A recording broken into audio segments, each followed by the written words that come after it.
जो लोन की रिकवरी की कॉल होती है और हरेसमेंट कॉल मैं उसे कहूँगा, उसकी कंप्लेंट कैसे करी जाए, क्योंकि जहाँ तक हमने सर्वे किया है जो कॉल्स की फ्रीक्वेंसी है वो बहुत ज़्यादा हो गई है। हरेसमेंट कॉल आप मान लीजिए 90% हरेसमेंट कॉल्स है ही हैं, नहीं तो रिकवरी वाले एक के बाद एक दिन में 30 से 40 कॉल करते हैं और उसकी कंप्लेंट कोई सुनवाई होती नहीं है। तो एज अ लीगली उसके लिए क्या एक्शन लिया जाए? देखिए, लोन अगर आपने किसी बैंक से लिया है तो बैंक आपको लीगली कॉल करके 30-40 बार ये नहीं बोल सकता कि मुझे पैसा दो। वो आईपीसी में हरासमेंट और क्रिमिनल इंटिमिडेशन में आ जाता है, केस बन जाता है उसका पूरा। पिछले साल आईपीसी में था 506, न्याय संहिता में है, वो हमें चेक करना पड़ेगा क्योंकि अभी सेक्शन चेंज हुआ है, पर वो एक्ट अभी भी है। तो वो तो हरासमेंट की बात हुई। अगर आपने किसी एनबीएफसी से लिया है उस केस पे भी सेम गाइडलाइंस आ जाती हैं आरबीआई की, क्रिमिनल इंटिमिडेशन वाली। अगर आपने किसी लोन शार्क से लिया है तो आपको उस केस में अगर आपको हरासमेंट हो रही है तो आप उन पे सारे जितने भी कानूनी धाराएं होती हैं, फ्रॉड की, क्रिमिनल इंटिमिडेशन की, हरासमेंट की, सब लगा सकते हो। उसके लिए आपको करना कुछ नहीं, आप एक ऑनलाइन एफआईआर कीजिए, स्क्रीनशॉट लीजिए पहले तो कि आपको फ़ोन आ रहे हैं, कोई प्रूफ दिखाना पड़ेगा कि भाई मुझे 30-40 फ़ोन आए हैं, इस नंबर से फ़ोन आए हैं और इस मैंने लोन मांगा है इसीलिए मेरे को फ़ोन आया। बिना इस प्रूफ के आपकी कार्रवाई नहीं की जाएगी। तो पहले अगर आपको फ़ोन आता है आप रिकॉर्डिंग कीजिए।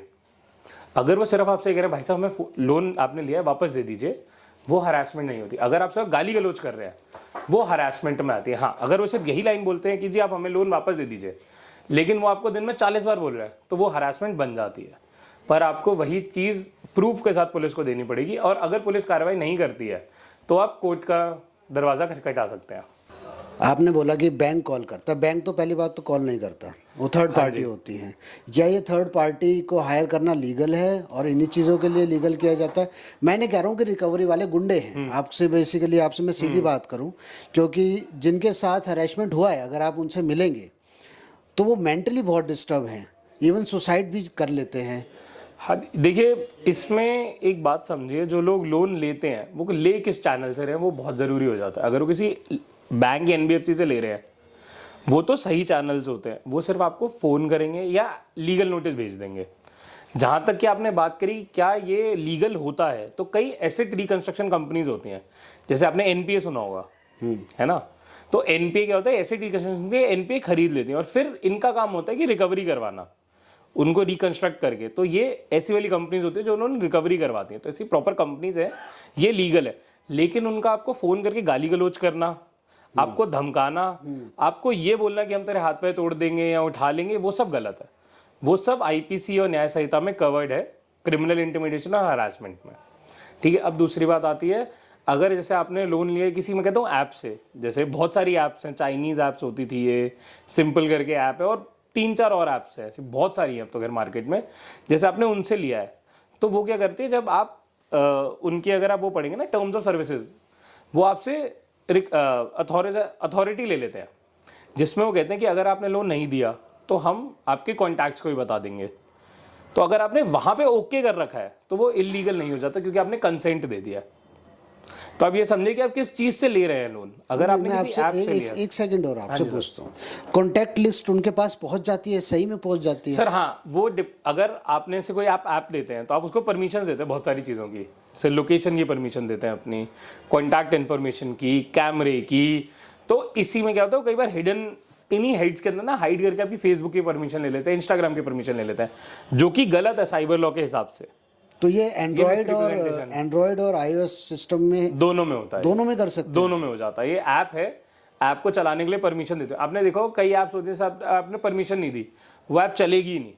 तो आप समझ जाइए कि अगर मैं कहता हूँ मैंने एक ऐप डाली है, लेटेस्ट से मैं ऐप डालता हूँ अपनी, कोई फिटनेस की ऐप है, ठीक है, जो मुझे जिम वर्कआउट्स बताएगी, मैंने ऐप डाली, तो इस ऐप को आइडियली क्या परमिशन लेनी चाहिए? बस एक मेरी ये परमिशन लेनी चाहिए कि वो मुझे नोटिफिकेशन भेज सके, और एक ज़्यादा से ज़्यादा कॉल लॉग्स की परमिशन, कि अगर चल रहा हो मेरा वर्कआउट, मतलब मैं प्लान देख रहा हूँ, तो कोई कॉल आ सके। इससे ज़्यादा उसको कोई परमिशन नहीं लेनी चाहिए। अब उसको कैमरे की परमिशन क्यों चाहिए? चलिए मान लिया उसको कैमरे की चाहिए कि उसको वीडियो रिकॉर्ड करके आपको ठीक करना, लेकिन उसको आपकी गैलरी की परमिशन तो नहीं लेनी चाहिए, ना उसको आपकी लोकेशन की परमिशन लेनी चाहिए।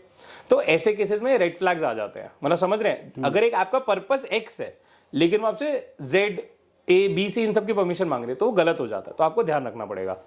अब जो आपने कहा ना सुसाइड, ये ज़्यादातर बच्चे कर रहे हैं या वो लोग कर रहे हैं जो लोअर मिडिल इनकम ग्रुप के, गलत बात है। इनके साथ होता क्या है, ये लोग एक स्कैम में फंस जाते हैं। ये लोग ये ऐप से छोटा छोटा लोन उठाते हैं 5,000 रुपये, ये ना दे देखते हैं इनको किस ब्याज पे मिला है, और ये उसके साथ परमिशंस दे देते हैं उनको कॉल करने की अपने रिश्तेदारों को। तो अब जब बदनामी होती है तो ये बेचारे टेंशन में आके कर लेते हैं। हाँ, एप्स कई गलत काम भी करती हैं, जैसे फोटो मॉफ कर देती हैं, जो कि आईटी एक्ट में बिल्कुल सख्त मना किया गया है, सेक्शन 66 में आप देखा जाए तो वो गलत है। उस केस में आप उस ऐप ओनर, डायरेक्टर, उन सबके खिलाफ क्रिमिनल प्रोसिक्यूशन कर सकते हैं। किसी पे कार्रवाई हुई है आज तक? सर कार्रवाई देखिए, केस तो हो रखे हैं। चाइनीज लोन ऐप स्कैम अभी रिकवर हुआ था, अभी कुछ 6,000 करोड़ का हुआ था किस लेवल पे महीना भर पहले।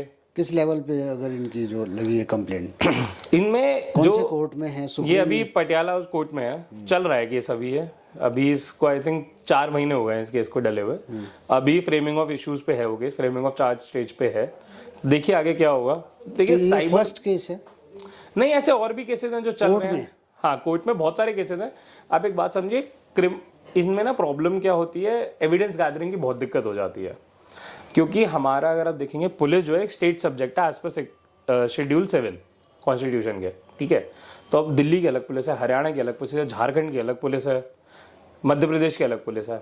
स्कैम आपको फ़ोन कर रहा हूँ मैं राजस्थान में बैठ के, ठीक है, फ़ोन ही करा मैंने आपको, मैं बैठा हूँ दिल्ली में। तो अब दिल्ली की पुलिस की जुरिडिक्शन राजस्थान में नहीं, राजस्थान वाले की दिल्ली में नहीं है। तो पहले दिल्ली वाला राजस्थान वाले को बोलेगा, भाई मैं फलाना जगह से बोल रहा हूँ, मैं फलानी रैंक है मेरी, आपके डिस्ट्रिक्ट में ये बंदा है, इसको उठाओ।